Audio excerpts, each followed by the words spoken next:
तहरीर असदार चौधरी। नाजरीन, दुनिया की बड़ी मईशतों वाले 20 ममालिक की तंजीम G20 के सरबराही इजलास के दौरान इंडिया, अमेरिका, सऊदी अरब, मुत्तहिदा अरब अमारात, यूरोपीय यूनियन, इटली, फ्रांस और जर्मनी ने India middle east Europe corridor की तामीर का मुआहिदा किया है। इंडिया को यूरोप से जोड़ने वाली इस इक्तिसादी राहदारी के रास्ते में तुर्की भी आता है, लेकिन उसे इसमें शामिल नहीं किया गया, जिस पर तुर्की ने इस पर एतराज उठा दिया है। तुर्की के सदर रजब तैयब उर्दगान ने इस मुआहदे में तुर्की को शामिल न करने पर सख्त नाराजगी का इजहार किया है। दुनिया के नक्शे पर तुर्की एक ऐसी कड़ी है जो मगरिब को मशरिक से मिलाती है, क्योंकि इसका कुछ हिस्सा यूरोप और कुछ हिस्सा एशिया में है। तुर्की न सिर्फ तिजारती नुक्ता नजर से मजबूत पोजीशन में है, बल्कि मशरिकी वस्ता में भी इसका अच्छा असर रसूख है। वो नेटो का रुकन मुल्क भी है, मगर फिर ऐसी क्या वजह है कि उसे इस इक्तिसादी राहदारी से दूर रखा गया है। लेकिन इससे पहले हम आपको ये बताते हैं कि ये राहदारी मंसूबा दर हकीकत है क्या।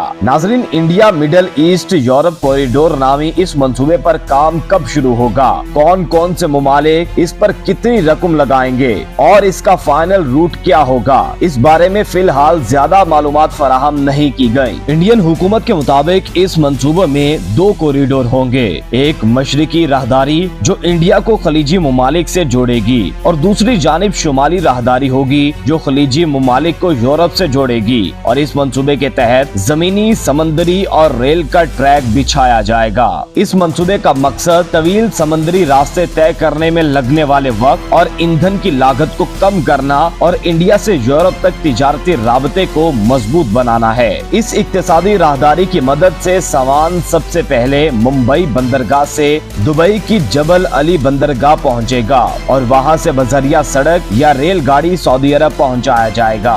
सऊदी अरब में सड़क या रेल गाड़ी के जरिए हजारों किलोमीटर का सफर करने के बाद सामान को इसराइल की हीफा बंदरगाह तक पहुँचाया जाएगा, जो फिर यूनान की परयूस बंदरगाह के रास्ते यूरोप में दाखिल होगा। इस राहदारी मंसूबे से पहले भारत यूरोप से तिजारत इस तरह करता था कि मुंबई से सामान लेकर यूरोप जाने वाले बहरी जहाज बहीरा अहमर से गुजरते हैं और फिर नहर स्विस से निकलकर बहीरा रूम में दाखिल होते हैं और वहां से यूरोपीय ममालिक का सफर करते। इस सारे मामले में क्या तुर्की की नाराजगी की वजह सिर्फ मंसूबे में उसे शामिल न करना है? इस मंसूबे में नजर अंदाज किए जाने पर इक्तिसादी और मुआशी नुकसान के अलावा भी तुर्की को खदशात हैं। सबसे बड़ा खदशा ये है कि इसराइल भी इस इक्तिसादी राहदारी में शामिल है, जिसकी वजह से उसे अमेरिकी क़यादत के मंसूबे के तौर पर देखा जा रहा है। इसे चीन की बेल्ट एंड रोड प्रोजेक्ट का मुतबादल बनाने की बात हो रही है।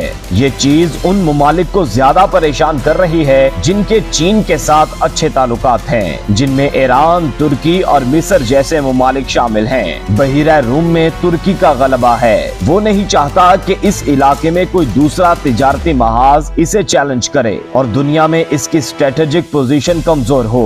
उसे खदशा है कि अब महज इक्तिसादी राहदारी नहीं रहेगी, बल्कि जियोपॉलिटिकल राहदारी में तब्दील हो जाएगी। इसका मतलब है कि अमेरिका मशरिक वस्ता से खुद को पीछे नहीं हटा रहा है और वो इस खित्ते में रहना चाहता है। और तुर्की को ये शक है कि ये अमेरिका का एजेंडा हो सकता है। सऊदी अरब और इसराइल के दरमियान सिफारती ताल्लुकात नहीं हैं, लेकिन इस मंसूबे की मदद से अमेरिका दोनों ममालिक के ताल्लुकात को मजबूत बनाने में अहम साबित हो सकता है और इस बहाने इसराइल को भी G20 में शामिल किया जा सकता है। तुर्की के इस अहम मंसूबे से बाहर रहने से सऊदी अरब को इस खित्ते में एक स्ट्रेटेजिक बर्तरी भी मिलेगी और तुर्की की अहमियत इस खित्ते में कम हो जाएगी। क्या ये राहदारी चीन के बेल्ट एंड रोड को मुतासिर कर सकती है? नाजरीन, चीन का बेल्ट एंड रोड मंसूबा दुनिया के 100 से ज्यादा ममालिक में फैला हुआ है, जिसमें सहारा अफ्रीका के 38 ममालिक, यूरोप और वस्ती एशिया के 34 ममालिक, मशरकी एशिया और बहरे अलकाहिल के 25 ममालिक, मशरिक वस्ता और शमाली अफ्रीका के 17 ममालिक शामिल हैं। लातीनी अमेरिका, अमेरिका